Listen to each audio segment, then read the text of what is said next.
Zee 24 तास एक पाऊल पुढे।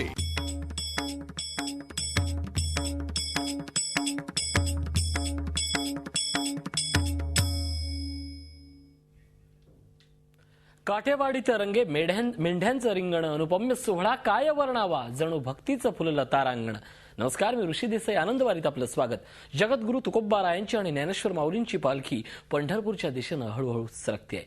या सगळ्या आनंद क्षणाचा वेध घेणार आहोत आजच्या विशेष कार्यक्रमात आनंदवारी।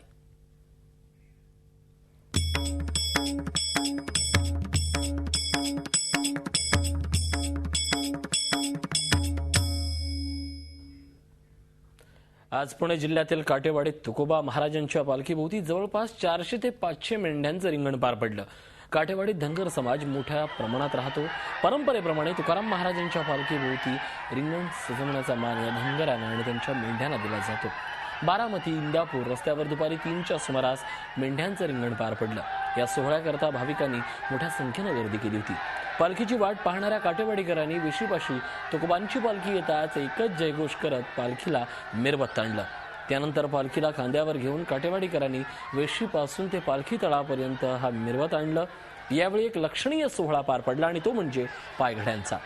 तुकोबांच्या पालखीचं परीट समाजातर्फे धोतरांच्या पायघड्या घालून स्वागत करण्यात आलं। काटेवाडीत परीट समाजाच्या वतीनं पूर्वापार तुकोबांच्या पालखी करता धोतराच्या पायघड्या घातल्या जातात। बारामतीतला मुक्काम संपून तुकोबांची पालखी इंदापूर तालुक्यातील सणसर मुक्कामी विसावली, तर माऊलींची पालखी लोणंद मुक्कामी आहे। उद्या तुकोबांच्या पालखीचं बेलवडी इथं गोल रिंगण, तर माऊलींच्या पालखीचं चांदोबा चालीम इथं रिंगण पार पडणार आहे। आपण पाहतोय धोतराचं पायघड्या घातल्या जातात। परीट समाजातर्फे तुकोबा माऊलींचं आणि संपूर्ण वारकऱ्यांचं स्वागत केलं जातं। हा सोहळा पाहण्यासारखा असतो। एकामागून एक सरकणारी माऊलींची तुकोबांची पालखी आणि त्यानंतर विठुनामाचा होत असलेला जयघोष आणि पुढे सरकत असलेल्या पायघड्या। परीट समाजातर्फे आगळा वेगळा असा हा उपक्रम गेली कित्येक वर्ष आखला जातोय आणि यात आणखीन एक महत्त्वाचं म्हणजे आपण पाहतोय हे मेंढ्यांचं रिंगण।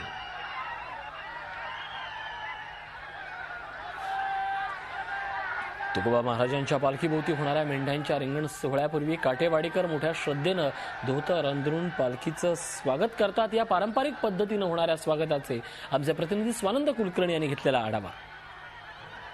पण सध्या काटेवाडी गावाजवळ आहोत आणि आपण पाहू शकतो की तुकाराम महाराजांच्या पालखीचं स्वागत काटेवाडी ग्रामस्थ हे पायघड्या घालून करत असतात।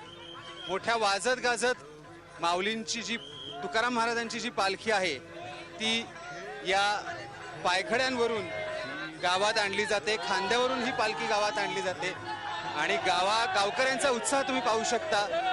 मोठमोठ्याने घोषणा देत जयघोष करत हे सगळे गावकरी तुकाराम महाराजांची जी ही पालखी आहे ती पायघड्यांनी या काटेवाडी गावात आणत आहेत। आपल्याबरोबर काही ग्रामस्थ आहेत, त्यांना विचारूयात, साहेब ही परंपरा कशी आहे आणि कशा पद्धतीने ही पालखी आणली जाते? की पूर्वीप्रमाणे किंवा तुकाराम महाराजांची सेवा करण्यात यावी आणि आज देहूपासून निघालेला रथ पंढरपूरला जे जातोय अनवाणी चालू नाही म्हणून गावाच्या श्रद्धेपोटी पारंपरिक पद्धतीनं पायगाड्या हातरून स्वागत केलं जातं। निश्चितच त्यामुळे अशी ही वर्षानुवर्षांची जी परंपरा आहे ती काटेवाडी ग्रामस्थ दरवर्षी मोठ्या अगत्यानं मोठ्या भक्तिभावानं पार पाडतात। सध्या पूर्ण या मुख्य रस्त्यापासून काटेवाडी गावापर्यंत या पायघड्या गावकरी अंथरतात आणि त्याच्यावरूनच तुकाराम महाराजांची पालखी, तुकाराम महाराजांच्या पालखीच्या जे भोई आहेत त्यांना कुठल्याही पद्धतीचा त्रास होऊ नये म्हणून, त्यांच्या अनवाणी पायांना त्रास होऊ नये म्हणून अशा पद्धतीने ह्या पायघड्या ज्या आहेत या अंथरल्या जातात आणि गावकऱ्यांचं जे स्वागत आहे ते अशाच पद्धतीनं वारकऱ्यांचं स्वागत दरवर्षी होत असतं आणि पालखी ही इथून पुढे काटेवाडी गावात विसाव्यासाठी थांबत असते। व्हिडिओ जर्नलिस्ट अमित पवारसह स्वानंद कुलकर्णी, झी मीडिया, काटेवाडी। महाराष्ट्राच्या संस्कृतीतलं एक लखलखतं पर्व म्हणजे ही आषाढ वारी असते आणि याच वारीच्या प्रत्येक टप्प्यावर प्रत्येक विसाव्यावर एक वेगळीच लोकसंस्कृती दिसत असते। आपण या संदर्भात अधिक बोलणार आहोत। आमचे प्रतिनिधी स्वानंद कुलकर्णी आपल्या सोबत आहेत। स्वानंद, आज काटेवाडीत मेंढ्यांचं रिंगण रंगलं, धोतराच्या पायघड्या रंगल्या, एक वेगळाच प्रवाह, लोकसंस्कृतीचा एक वेगळाच नाद त्या ठिकाणी दिसला। सुरुवातीला मला सांगशील की धोतराच्या पायघड्या घालण्याची एक प्रथा आहे, ही नेमकी प्रथा काय असते आणि यातला उत्साह किती जिवंत असतो? निश्चित अगदी तू योग्य बोललास ऋषी. जशी जशी ही पालखी देहूतून निघते आणि पुढे जात असते तशी प्रत्येक गावाची एक परंपरा आहे. प्रत्येक गावात एका वेगळ्या पद्धतीनं पालखीचं स्वागत केलं जातं. त्याच पद्धतीनं काटेवाडी हे जे गाव आहे, शरद पवारांचं गाव म्हणून आपण ते ओळखतो, त्या गावात परीट समाजाचे जे ननावरे कुटुंब होतं त्यांच्याकडून ही परंपरा सुरू झाली आणि गेली अनेक वर्ष ही परंपरा सुरू आहे. जेव्हा पालखी काटेवाडीच्या जवळ येते तेव्हा काटेवाडीचे ग्रामस्थ धोत्राच्या पायघड्यांनी वाजत गाजत या पालखीचं स्वागत करतात. पालखी ही रथातून काढली जाते आणि त्यानंतर काटेवाडीचे ग्रामस्थ धोत्राच्या पायघड्यांनी थेट विसाव्याचं जे मंदिर आहे विठ्ठल रुक्मिणीचं तिथपर्यंत वाजत गाजत तुतारीच्या गजरात, टाळ मृदुंगाच्या गजरात ही पालखी गावाच्या आत नेत असतात.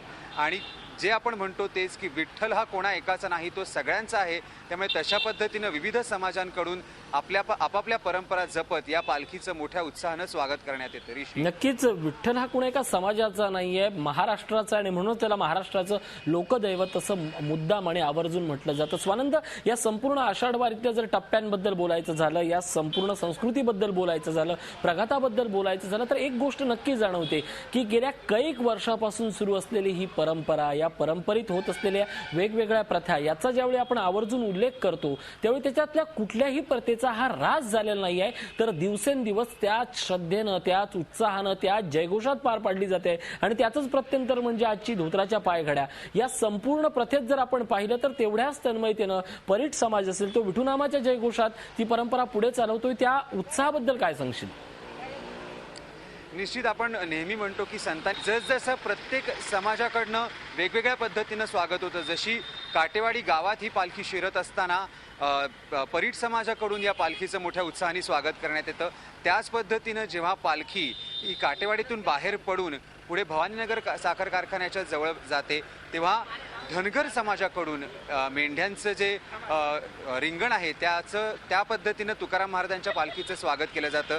त्यामुळे एकूणच हा जो सगळ्यांना सामावून घेणारा पालखीचा उत्साह आहे, त्याचा जो आनंद आहे तो निश्चितच अवर्णनीय आहे. ऋषी, नक्कीच हा सगळाच आनंद हा अनुपम्य असतो, अवर्णनीय असतो, शब्दातीत असतो.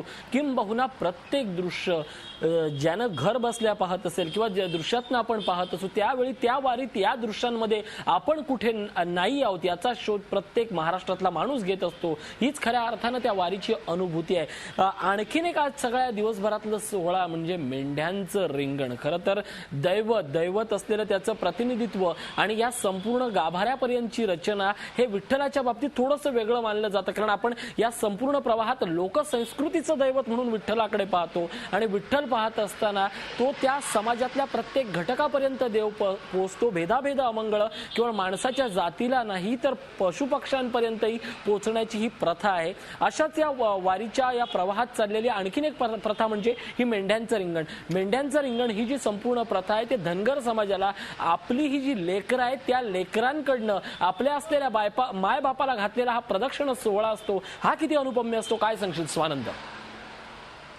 निश्चितच आपण जसं म्हटलं तसं धनगर समाजाकडून हे जे मेंढ्यांचं रिंगण घातलं जातं. पांडुरंग हा मूलतः शेतकऱ्यांचा, गोरगरिबांचा देव समजला जातो आणि धनगर समाजासाठी किंवा शेतकऱ्यांसाठी पशुधन म्हणजे त्यांची लक्ष्मी असते. त्यामुळे पशुधनालाही तेवढंच महत्त्व असतं. त्यामुळे पालखी जेव्हा काटेवाडी गावातून बाहेर येते तेव्हा हे पशुधन म्हणजेच मेंढ्या असतात ह्या गावातून बाहेर आणल्या जातात आणि मुख्य पालखीला 3 प्रदक्षिणा या मेंढ्यांनी घातल्या जातात. कारण याचं एवढंच असतं की हे पशुधन आहे आणि आपल्या देवाला त्याचं स्वागत करण्यासाठी, त्याच्या प्रवासाला पुढच्या शुभेच्छा देण्यासाठी या मेंढ्या आहेत त्यांचं 3 वेळा या पालखीला प्रदक्षिणा घातली जाते आणि मग नंतर पालखी पुढे प्रस्थान करते. त्यामुळे अशा पद्धतीनं धनगर समाजाकडून फक्त काटेवाडीतच नाही तर पुढे भवानी साखर कारखान्याच्या इथेही अशा पद्धतीनं मेंढ्यांचं रिंगण घालण्यात येते. ऋषी, नक्कीच हा प्रघात आपण अशासाठी विशेषत्वानं पाहतोय कारण हे दोन्ही घटक आहेत ते महाराष्ट्राची लोकसंस्कृती आणि समाज जीवन यांच्यातलं एक विलक्षण नातेसंबंध उलगडत जातं. या ठिकाणी मेंढ्यांच्या प्रदक्षिणा होत असताना प्रचंड गर्दी असते, पण शांतपणे येणाऱ्या त्या मेंढ्या आणि विशिष्ट रचनेत गोलगोल मारणारी त्यांची फेरी हा सोहळा पाहण्यासारखा असतो. त्याबद्दल काय सांगशील जास्त उलगडून? निश्चितच म्हणजे आपण गोल रिंगण जे म्हणतो ते खरं तर टाळकर आणि विणेकरांचं असतं, पण आजचं जे हे गोल रिंगण होतं ते मेंढ्यांचं रिंगण होतं आणि पशु हे मुके असतात, त्यांना बोलता येत नाही. पण कदाचित हीच तर पांडुरंगाची लीला म्हणावी लागेल की जेव्हा या मेंढ्या येतात या पालखीच्या भोवती तेव्हा अत्यंत शांतपणे त्यांच्या जे मालक असतात त्यांच्या बरोबरीनं ते पालखीला 3 प्रदक्षिणा घालतात. जणू काही ते विठुरायाला नमस्कार करतात आणि त्यानंतर ही पालखी पुढे प्रस्थान करत असते.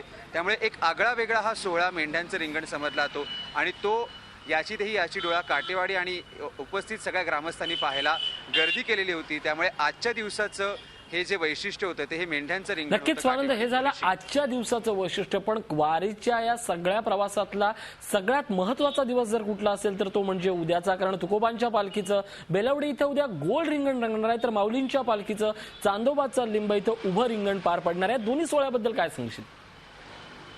निश्चितच पालखी सोहळ्यातलं सगळ्यात प्रमुख आकर्षण असतं ते रिंगण असतं. त्या पद्धतीनं उद्या बेलवडीत तुकाराम महाराजांच्या पालखीचं पहिलं रिंगण होणार आहे. सकाळी 8 ते 8:30च्या सुमारासच हे रिंगण होईल. त्यामुळे सकाळपासूनच सणसरमधून जेव्हा पालखी निघेल तेव्हा सणसर ते बेलवडी हे साधारण 3 ते 4 किलोमीटरचं अंतर आहे. हा टप्पा पार करण्यासाठी मोठ्या प्रमाणावर गर्दी होणार आहे आणि हे रिंगण हा तुकाराम महाराजांच्या पालखीतला पहिला रिंगण सोहळा असल्यामुळे त्याचं औत्सुक्य, त्याची उत्सुकता ही खूप जास्त आहे. त्यामुळे मोठ्या संख्येनं भाविक उद्या हे रिंगण पाहण्यासाठी येतील. तसंच 2 दिवस लोणंद मुक्कामी असलेली माऊलींची पालखी उद्या लोणंदमधून प्रस्थान करेल आणि चांदोबाचा लिंब इथं तिचं पहिलं गोल रिंगण होणार आहे.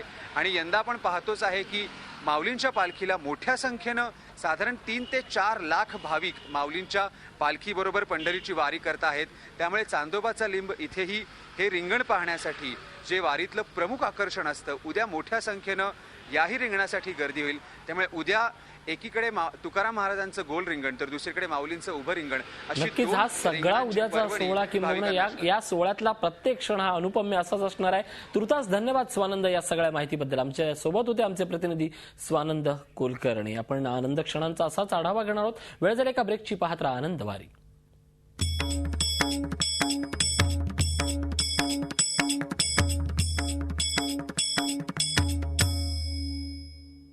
झी 24 तास एक पाऊल पुढे.